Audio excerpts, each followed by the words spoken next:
उस्मानाबाद, बीड, अकलूज, पुणे, मुंबई, महाराष्ट्राच्या कानाकोपऱ्यातून आलेल्या माझ्या बहादूर स्वाभिमानी बंधू भगिनींनो, सर्वांना सप्रेम जय भीम, जय लहुजी।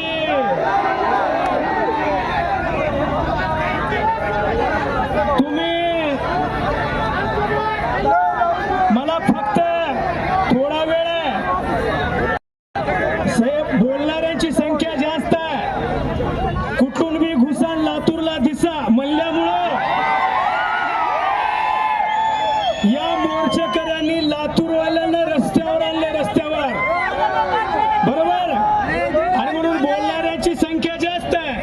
सगळ्यांना संधी दिली पाहिजे, कोणी बी नाराज होऊन जाता कामा नये, याची काळजी संयोजक घेत आहेत, ही चांगली गोष्ट आहे। मी खरं बोलू का बरं बोलू, काय बोलू, खरं बोलू ना। माझ्या समाजातल्या विचारवंतांनो, कार्यकर्त्यांनो, महिलांनो, तरुणांनो, शिकलेल्या भावांनो आणि मोठ्या प्रमाणात या मोर्चामध्ये जेनझी आहे, जेनझी।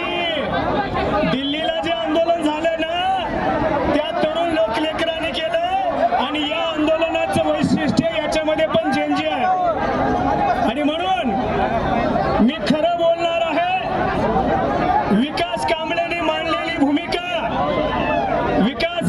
मांडलेली भूमिका, दिलेला बंधुत्वाचा संदेश आम्ही 5 पावलं पुढे घेऊन जाणार आहोत, हे याच्यातलं खरं आहे। तुम्ही आरक्षणाच्या वर्गीकरणासाठी लढायला आलात भावांनो, तुम्ही आरक्षणाच्या वर्गीकरणासाठी लढायला आलात किंवा कोणाला भांडायला आलात? आम्ही आरक्षणाच्या वर्गीकरणासाठी आलोय, आम्ही क्रियेला प्रतिक्रिया द्यायला आलेलो नाही, आम्ही प्रतिक्रिया द्यायला आलेलो नाही। वर्गीकरणाचा चेंडू सरकारच्या कोर्टात आहे आणि या कोर्टाचा मालक महाराष्ट्राचा मुख्यमंत्री देवेंद्र फडणवीस आहे, बरोबर आहे ना। या कोर्टाची जबाबदारी, या निर्णयाची जबाबदारी महाराष्ट्राचे मुख्यमंत्री देवेंद्र फडणवीस यांच्यावर आहे। आणि लातूरच्या मोर्चाचा संदेश, लातूरच्या मोर्चाचा इशारा सरकारला आहे।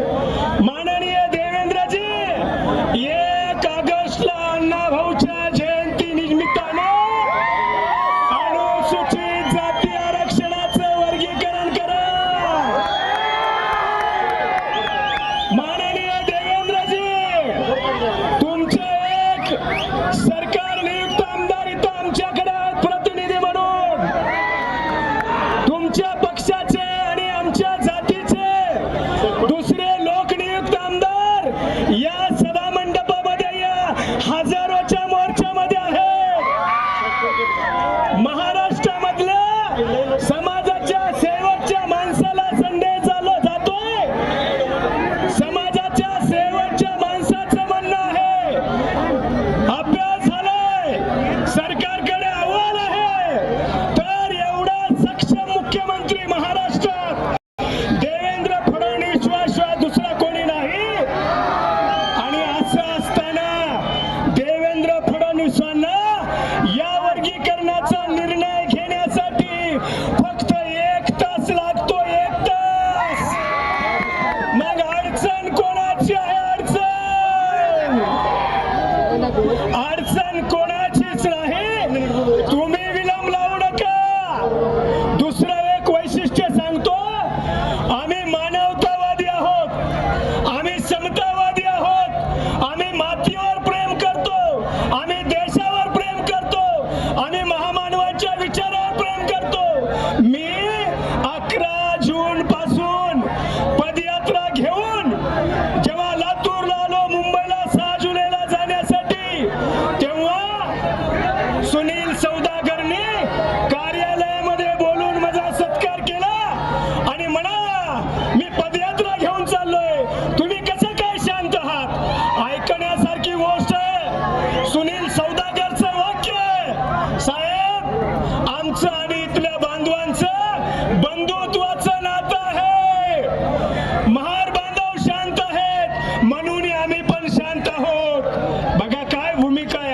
समाजाची, अर्थात या समाजाची भूमिका आम्हाला वाद नको आहे, आम्हाला संवाद हवा आहे.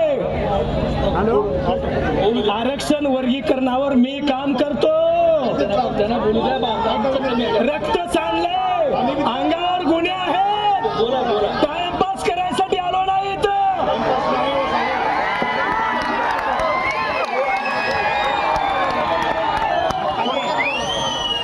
आमचं म्हणणं आहे आम्ही मानवतावादी आहोत. व्यवस्था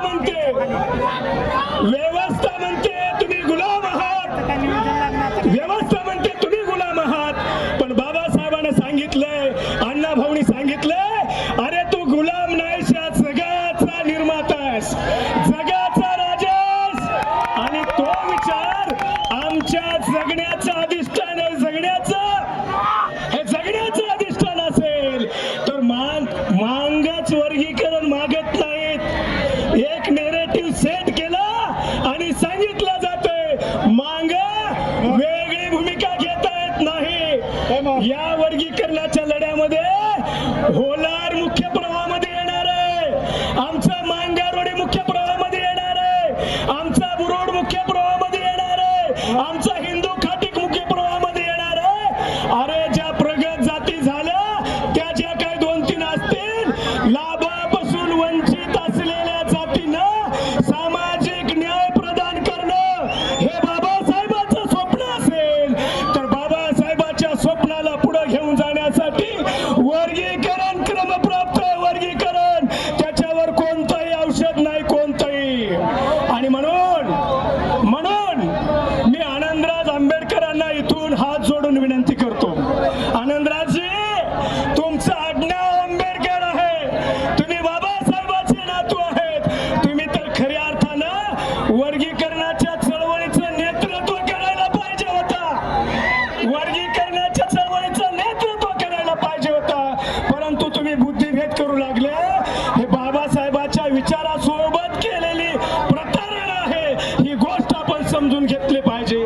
आणि म्हणून आमचं म्हणणं काय आहे, आमचं म्हणणं काय आहे, मातंग बौद्ध चर्मकार भाऊ भाऊ, आम्ही काय म्हणालो, मातंग बौद्ध चर्मकार भाऊ भाऊ, आणि आपल्या बापाचा वाटा वाटून घेऊ, आमच्या हक्काचं आरक्षण वाटून घेऊ. आणि ही भूमिका आम्ही पुढे घेऊन जाणार आहोत.